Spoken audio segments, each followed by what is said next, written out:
Our next assembly speaker is Dennis speaking on Why Not Apple.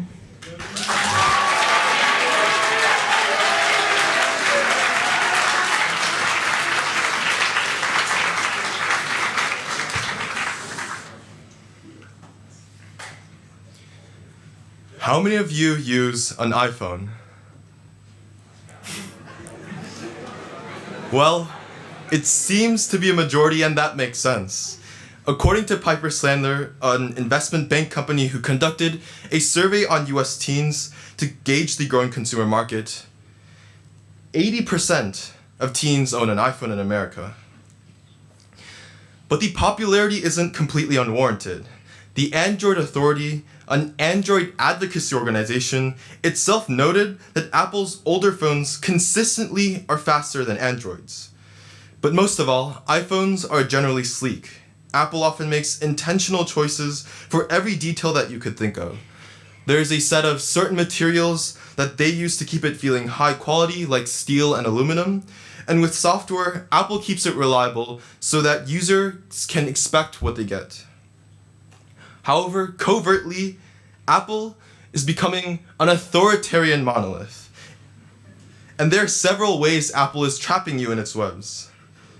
For instance, let's say you have an iPhone, and appropriately it's convenient to get some AirPods. Maybe the AirPods Pro for the extra flex. Already, it's hard for you to make the switch from Apple because Apple has profitably made it so that AirPod experience is terrible on other devices. Indeed, MacRumors, who aggregates news on Apple, observes that there are 7 AirPod features that you lose when you use them on non-Apple devices. Another case is iMessage. Not only does Apple include features such as reactions that only work between iPhones, they very strategically made it so that all messages from Android devices are green. It almost seems as if Apple is intentionally creating an elite circle that you can't break out of. And there are so many other scenarios. There's iPhone Sync with MacBook. There's even Apple Card, where your entire financial life will suddenly depend on you having an iPhone. And slowly, what your life begins to look like is a piece of Apple propaganda. You have an iPhone, AirPods, iPad, MacBook, Apple Card, and now it's impossible for you to escape. But before you get too entrenched, I'm here to tell you the solution, and that is Samsung.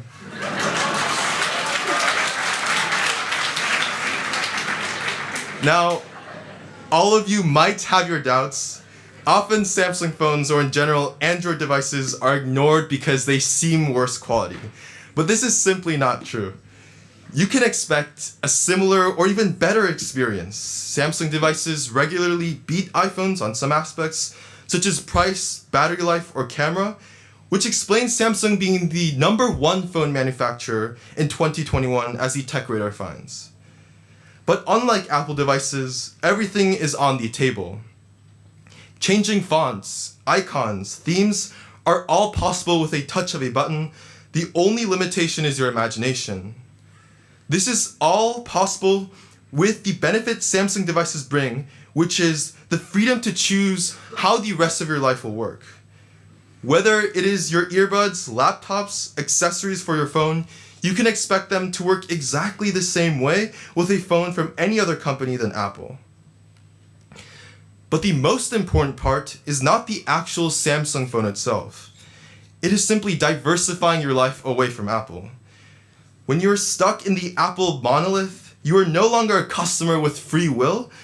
Instead, you depend on Apple devices for everything, so they know you're likely to continue buying from them no matter what. Apple then has no incentive to innovate or give you the best experience possible. And Apple's greatest today slowly becomes a refactored version of yesterday's features. But another problem is that your entire life has a single point of failure. If Apple software or servers have an error, every device you have is likely going to stop working. For example, if your iPhone and Apple Card were the only way you managed your financial life, this would be catastrophic. If you kept some Apple devices in your life, but substituted others for possibly better Samsung products, the effect would be much more contained. Ultimately, some of you in the audience might still not be convinced. But without actually going outside of Apple's walled garden, you'll never have a complete picture of what the other side looks like. Without understanding what Samsung offers, you can't make a rational decision of which phone is better for you. It's all about getting that first experience to enlighten yourself and leave the Apple block. So go ahead, take your next opportunity. When your current iPhone breaks, cracks, or you're simply looking for an upgrade, try a Samsung device. It could be life-changing.